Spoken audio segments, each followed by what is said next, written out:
All right. So, welcome everyone. A very good evening to all of you.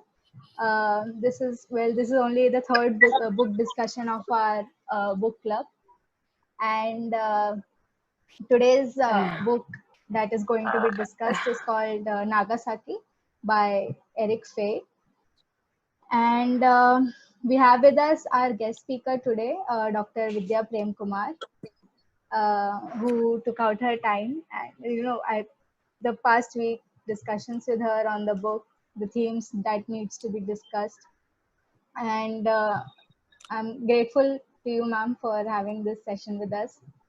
Thank you. Um, Dr. Vidya Prem Kumar is an assistant teacher of English in at Mithibai College, and she also writes her blog called Reading Time with Vidya. And the book Nagasaki was basically suggested by her for our readers to read. So, ma'am, welcome. And if there's anything you'd like to share before the session starts, please feel free.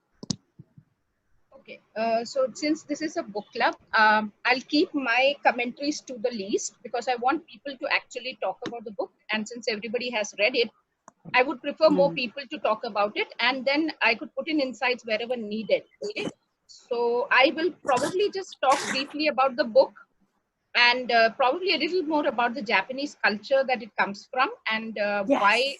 the concept of alienation and all this is so uniquely portrayed in the book, and point out maybe a few areas that we could all take up for discussion because it's basically a discussion. So I don't want to hog the entire time. I want people to actually talk about what they felt when they read the book. Before we start off on the onset itself, one of the things that I want to ask all of you is how many of you felt a kind of disquieting feeling coming to you when you read the book? How many of you felt slightly disturbed when you read the book? Well, I really felt disturbed because of the intrusion in your private life. If I would have been there at the place of Shimura-san, I would have felt violated because somebody is there at my house. I don't even know for a year, and when I come to know, I don't feel that my home is my home anymore. So it's something which makes person feel vulnerable about their whole life and their whole state. So I was disturbed. Yeah, okay, so that's one point that disturbed you. Did any other aspect of the novel disturb anybody else? Anybody else from the audience who have read the book and felt disturbed Um, by something else? Yeah. Good evening to everyone, and I really look forward to knowing more about the Japanese culture insight from you. Also, speaking about how the book actually gave a very kind of eerie and a disturbed feeling towards the end. Also, along with that, I started looking at certain people with a different kind of outlook. So that I felt while I was reading the book. As it is a short book, I tried to finish it in one sitting, but somewhere deep down there it did feel like a heavy weight. The book felt like a heavy weight. So that is something that I would like to share. Okay. All right. So a couple of aspects that have come out is one, the differing aspects, and two is the violation of private space. That's something that may have led to many people feeling, unsafe and insecure about how you feel about being safe in your own home. The concept of space, the concept of rooting and feeling at home, and then knowing that somebody has violated and you are not even aware of it for an entire year, and therefore not feeling at home anymore. Okay, so I'm so sorry. Japanese culture.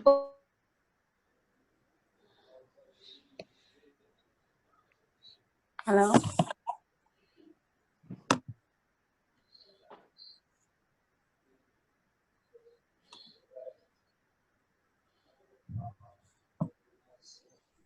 I think ma'am's connection is disrupted. Before that, I'd like to request every one of you to please mute your mics so that there's no disturbance when the person is speaking. And when you have to speak, please unmute your mics. Thank you.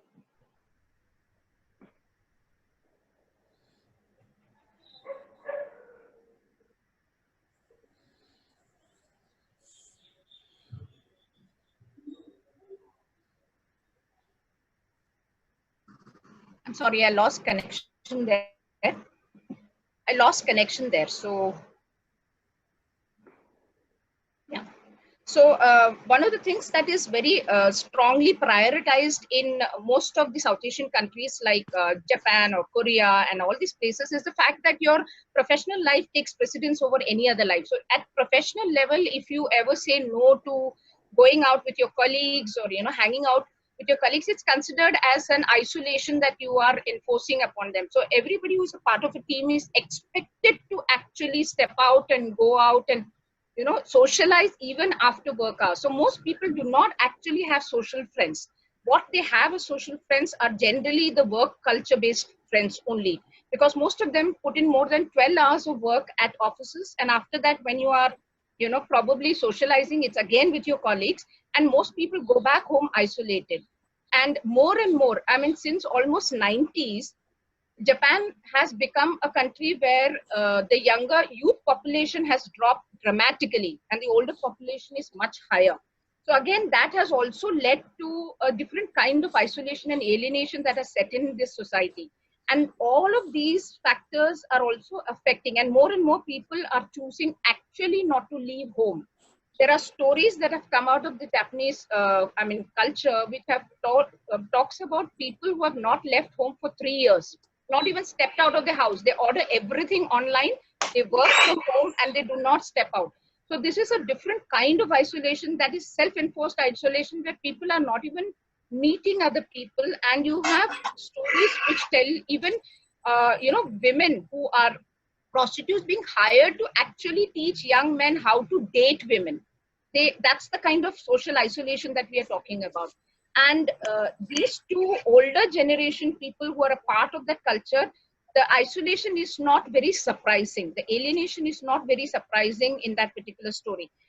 This particular story was actually based on a real life story, incident that took place, and which was reported in 2006 in a newspaper in Japan. And Eric Faye himself is a journalist, so he picked up the story, and then he kind of looked at the entire ontological aspect of it, the sense of alienation and isolation and human relations that are formed also.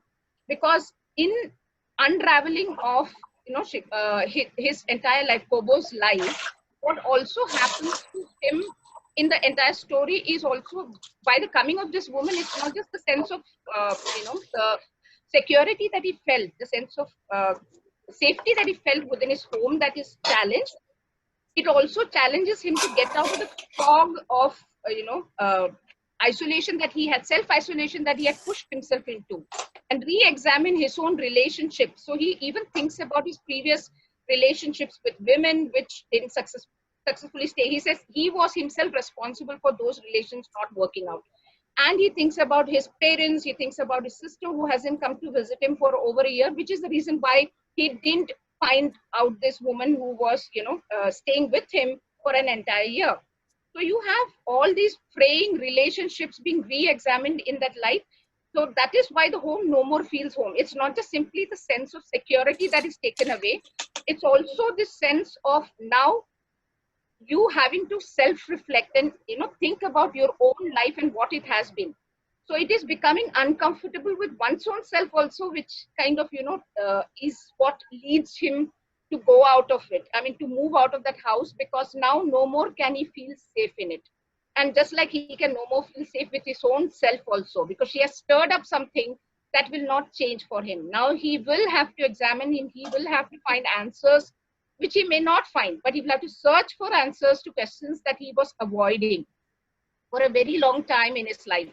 And that is also a question that is raised. Okay. One more thing that comes is the how society isolates people, okay, who are not successful. The woman who is the intruder has been working. She constantly talks about how she has been constantly moved from one place to another. Like till the age of 8, she lived in a place, and the father takes her back to that place to show her how it is being broken down. The society breaks that girl's memories, the good memory she has. She says the sink is, like hanging, the bedroom that she has used. So it's actually society also breaking that person's memory or connections to the society. the capitalism that sets in, completely breaking the systems, old systems, and therefore the connections that people felt with the society is also being constantly broken down throughout the novel. So she talks about that. She talks about how from 8 to 16 she enjoyed her life in that house where he lives now. Okay. And how after 16, with her parents' death, again how she almost becomes like a driftwood. She just keeps drifting from one thing to another. She says she tried different courses. She could not stay put in any one single space. Just like this man cannot stay put in a single relationship, but cannot commit to a relationship or can take a relationship ahead.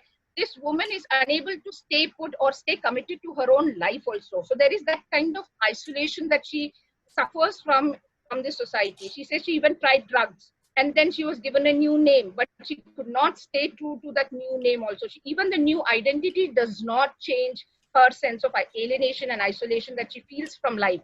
And when she loses her job, again, for the society only supports her for a certain period of time. The government fails her because after a certain point of time, the government will not even dole out the money that would enable her to survive. So she has to let go of her flat. She doesn't want, she's embarrassed to be in that neighborhood or meet people from her old office because she's become a failure. With nowhere to go, even she's stranded. She's almost set adrift on the sea, and she's left to take care of herself. The society is not a community that provides the kind of support that a community should. So the community fails her. This man self-isolates. She does not want to self-isolate, but is isolated by the society. So, by changing perspectives in the novel, what has happened is, so first you have the first person narrative by the protagonist, and which actually gives you an insight into a person who, kind of imposes self-isolation on himself. And then there is a third person omniscient narration for some point of time, after which, through the letters, we get to see the intruder woman's point of view, which gives you a different kind of isolation, which is enforced by the failing, economic, social systems around her, the political systems around her, which fails her, and therefore she becomes isolated and alienated from the society. So it actually, by bringing in three different perspectives or, three different narrative voices, what it does is also within the short novella give you an insight into the Japanese culture, the Japanese society, which is also failing itself. As a community, it is breaking apart. And this is something that has been a truth that many, many Japanese writers have been constantly talking about. But this is a French man, an outsider, giving you an insight into it, which is surprisingly very near to the truth of what even the Japanese writers are portraying about their own culture. Okay, so even if it is an outsider-insider view, the fact is that Eric Faye does a very good job of showing what the entire society's functioning is like, the dynamics of the society, how symbiotically it's breaking down. All of these has been beautifully brought together in this very, very short novella, which actually makes you think a lot, because there is a lot more philosophical ideas also that are being constantly raised about how she, when she's living in that open space for that few weeks when it is summer, and she thinks about what is the purpose of life. Actually, what is it that defines her? And she finds it disconcerting that constantly, she doesn't have answers for it. That actually human life amounts to nothing. That also makes her feel that she doesn't feel comfortable then being in the out. She actually wants to go into the security of a house, which will help her to numb herself to the reality of what human life actually means. She wants the material comfort. She lays out whatever little material possession she has, and she says that the factories which produced it might have already closed down. Despite that, they somehow ground her and make her feel that she has some sort of rootedness or sense of connection to this society, to the world around her. So, the dichotomy of how we seek comfort in a material world, whereas also at the same time seeking answers in a philosophical space. So how paradoxically she is working with both, and of course she has no answers, and her future looks uncertain even when she gets out of the prison. Okay, and even his future looks uncertain. We are not told where did he go. We have no idea where did he go. Will he ever feel secure in any house now? Okay, will he ever feel comfortable with his own isolation and self-imposed isolation anymore? all of those are questions that are left open-ended to us. We do not even know whether this letter reached him or not. We are told that it has to be handed over to this estate agent. We don't know whether the letter will actually reach him or not. But at least it gives us an insight into why she did it. Because she is trying to connect back to the happiest part of her life by revisiting that house. And the statement she makes that if I had any kind of political motive, it would be only I would only fight for the fact that anybody who wants to go back to their old childhood memory should be allowed to do that. Bluetooth mode. So these are things that I find very fascinating about this particular book. And I think I should leave the forum open for discussion for people to actually talk about it.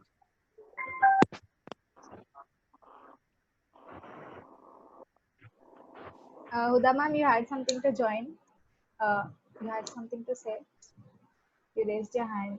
So.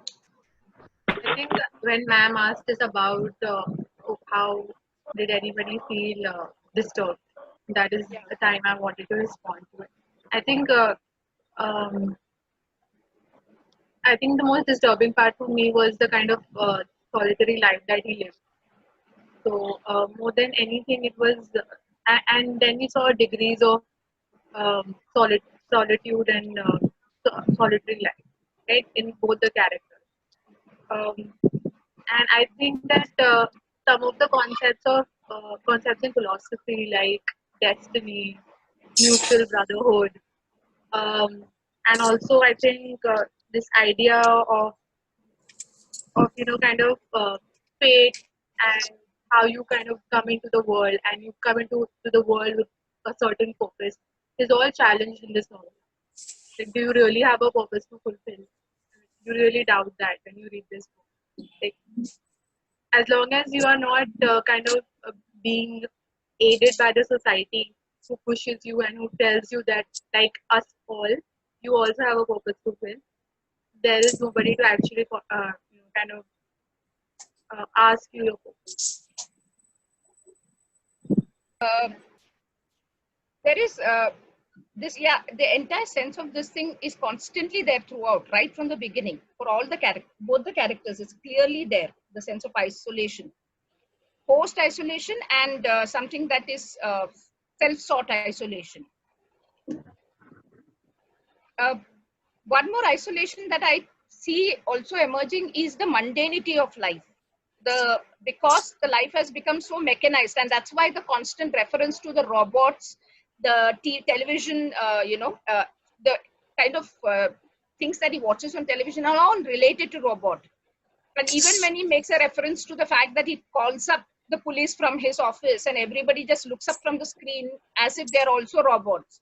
So, and because Japan again is a culture which is highly reliant on technological life, especially robotic lives, many of them are now using robots to replace human connection. They actually have human robots that are used as boyfriends and girlfriends. Okay, so they live with robots and prefer to be in their company because these robots won't reject them. They don't have to deal with emotions related to a complexity of a relationship with a person. They actually hire robots because they can afford them, because there is a lot of technology available in Japan. They actually believe that robots are better, this thing against human beings. So you find actual incidences of people narrating, in Japanese news that I've read, where people are living with robots and prefer not to have human connection.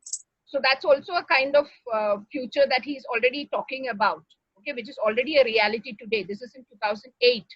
So he's already talking about that kind of a reality coming to, and it is already in place now, if you read more and more about these things in Japan now.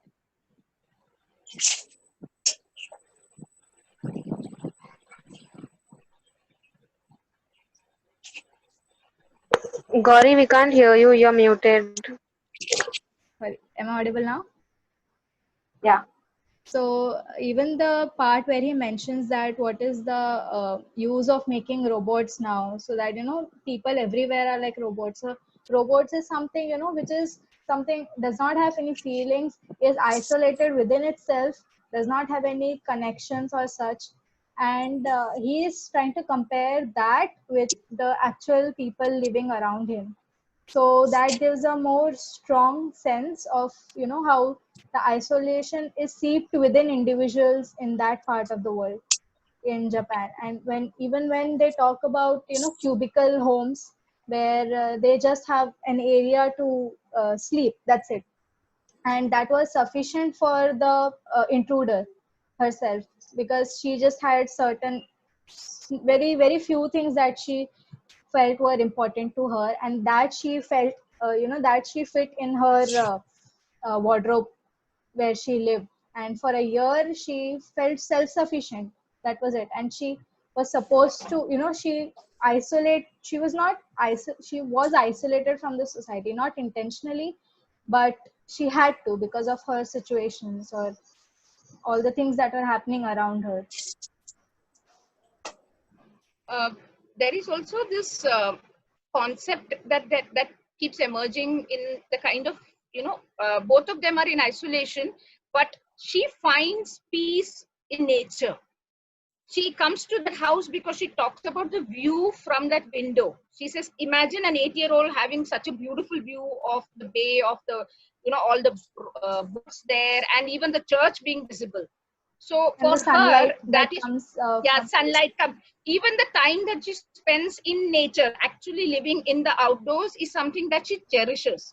Which that kind of connection is something that the main protagonist never really finds. Okay, because his connections are all, in spite of his isolation, are all materialistic. So if he has to find his, what he does as a practice of, finding time with himself is to watch television or maybe read a random magazine or a newspaper. That's all that he does. He does not step out and go for a walk in nature, or he does not try to look out of the window and see what it is. So she says, you may be blazed the view from there, but for an 8-year-old, till the age of 16, while I was growing up, that view was very important to her. And that is why she comes back. And even when on the days that she's able to get sunlight, she sits in that room on the tatami mat, opens up the window, lets the sunlight touch her. On the day that he discovers her also, he discovers her standing by the window, letting the light hit her. Okay, so there is a different kind of connection that she finds. Those are the moments when she actually, you would think she's not isolated, she's not alienated, she's not feeling lonely, she's actually enjoying that moment. Even if she's by herself, she's complete in that moment because of her connection with nature, which is missing for this man. Which is why after his, fog has been cleared off, as he says, the fog is lifted now, he no more can feel comfortable. If he was somebody who actually enjoyed the view, he might have still felt comfortable even after that woman had been taken away. But that the fact that his connections are so tenuous with the house, because it is a material world that he's observing, not a natural world that he's observing as a connection. That is where also the loneliness sets in, the connection, the alienation sets in. I would like to highlight the point where he calls his own house to warn her. That slight moment where he realizes that his isolation could end, where he could warn her and probably talk to her, convince her to probably stay with him.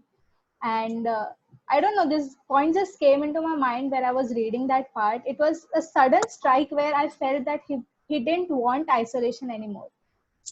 That's what I felt at that particular point.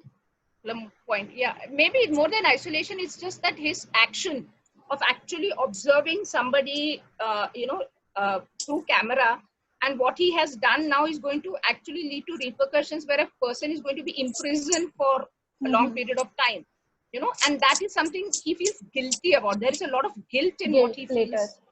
Yeah, so that is also the triggering point of why he calls her up and tells her, wants her to get out of the house, escape before the police arrive there, because he cannot stop the police from coming, so that, she can escape. And that is something that I think most human beings will deal with. If you have a bit of sense of conscience, then you definitely feel that guilt, because she has not been stealing anything from him, only food. True. That's the only thing that and he's aware of that nothing has been touched except for the food. And that's the entire beauty of how paradoxical and how complex human mind is. And that's portrayed through so many small incidences in the story that even though it's only a 58-page novella, it actually carries a lot more thinking for everybody to do. Anybody else wanting to add anything to their observations about the novel? I think that as I have read a lot of self-help books, and all those books focus on how we should be self-sufficient or find happiness within ourselves. But this book kind of shows the other side of being self-sufficient. So the question that lingered in my mind while I was reading this book was that, is being self-sufficient in Yeah, that's something that is raised because actually we live in a community. The whole idea of self-sufficiency itself is questionable because the very clothes we wear, the things that we eat, the things that we buy and have in our house to be self-sufficient are coming from other people. Okay, no human being is capable of producing everything that they need for themselves. We actually rely on other people and we exchange and we barter and we buy, we use money now. So the whole concept of self-sufficiency itself is questionable, okay, in the truest sense. Yeah, emotionally we can say we are self-sufficient, but again, as a species also we are social. So the whole idea of, again, self-sufficiency is questionable because biologically also we are built in a way that we create communities, okay, we socialize and we live together. So again, that is the social support, the kind of emotional support that we rely on with others is important for our social functioning and our survival. So, your emotional portions are completed by socializing with other human beings, by connecting with other human beings through empathy, kindness, compassion. All of these are important emotions for completing the social function and functioning as a community. And that is very important, where yes, individual self-sufficiency is important in the sense that you cannot rely on other people to live out your life, that you have to live out your own life. There is also a sense of you building connections with other people and helping other people also live their life so that they can connect with you and help you live your life out. So that sense of community definitely is there. And that is why he's questioning the Japan's entire concept of individualism, where isolation is the norm. How well can the society function? The society is actually falling apart. Japanese society has been falling apart for a very long time. Though it is not portrayed outside, it's actually been falling apart for a very long time. And that is what has been critically looked at. There is a critique of that kind of a society in this.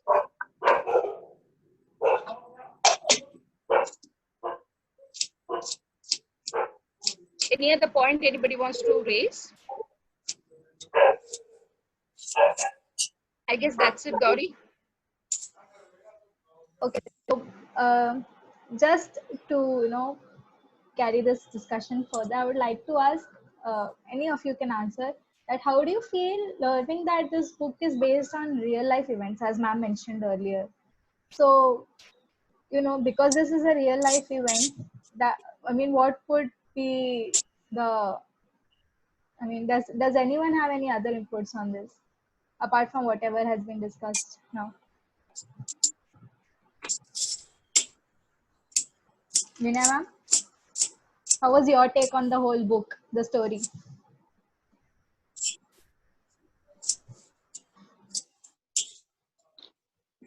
Well, hi all of you.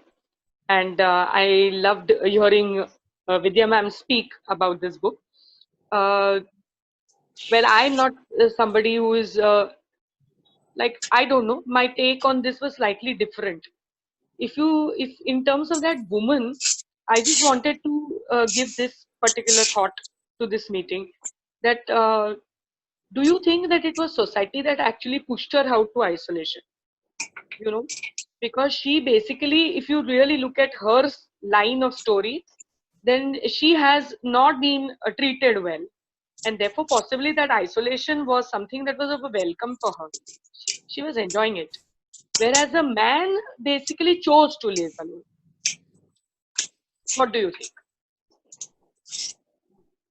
See, one of the things that she talks about is the fact that she's not able to hold on to anything. I mean, her relations with her cousins and whoever she grew up with, obviously the fact that she was pushed into isolation, that's exactly what I said. I mean, when you ill-treat somebody as a society, you're pushing somebody into isolation.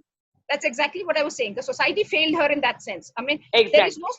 there is no support system from any other form. So if the if the immediate family who is taking care of her were not supportive enough, there is no other social system available for this child to go away to or to move into. Okay, there is no social security available for her to move into, which would ensure that she does not feel so left out of everything. And because of that, she feels unstable and she just kind of meanders through her entire life. When yeah, so that is what I was saying, even then, that this isolation has been enforced on her. It's not something that she has taken. And I don't know whether she only enjoyed the part where she was actually in that out in the open, and she wanted security. She wanted to have a house. Okay, she was okay living by herself, but she still needed the basic necessities of life, which is a shelter, some food. She said she was eating food from that garbage place. Remember? So she needed food. So if somebody has to scourge for food in a garbage dump, the society is failing her at many different levels. So yes, so though she might, like I said, because of her open connection with nature also is something that helps her to enjoy that isolation, those moments of isolation. And those moments you don't feel that she's isolated or alone or lonely.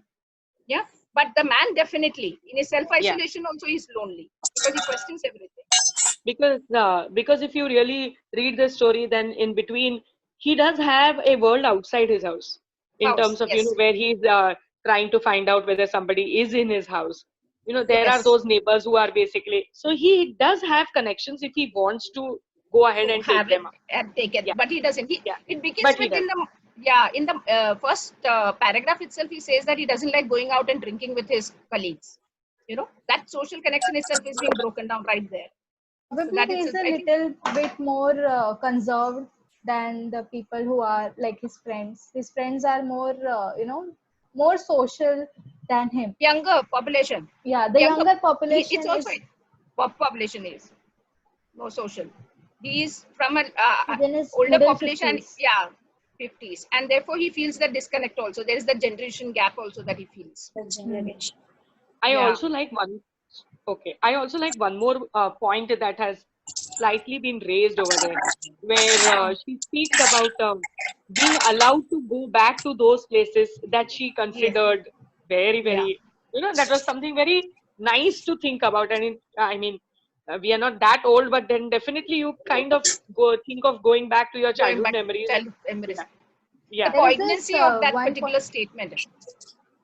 There was this one point which I liked the most, was his comparison of the screen to a bento box, where he had opened many windows on his screen and he was having his bento. Bento is basically a rectangular meal box, which is separated with compartments for each and every food item that is served to you. So I really like that comparison which he made. Yeah. Lives are compartmentalized. That's also a representation of that. Yes. I think we are going to now close in. No? There is yes, I think it's less than 1 minute. So I hope we could continue this session for a longer period of time. But I think we have covered most points, and I would really thank each one of you to be present here today. Thank you very much, Dr. Vidya, to be present today and sharing your insights with all of us. Hoping for more such meets in the future. And once again, thank you. Yes.